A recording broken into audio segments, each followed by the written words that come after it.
No more flu, cold and cough。了解更多伤风、感冒、咳嗽。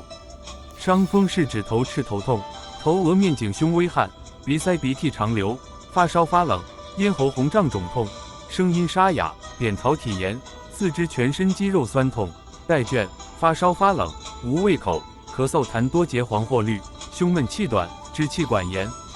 普通感冒是由鼻病毒、冠状病毒及副流感病毒等引起，这些病毒存在于病人的呼吸道中，经飞沫传染给别人。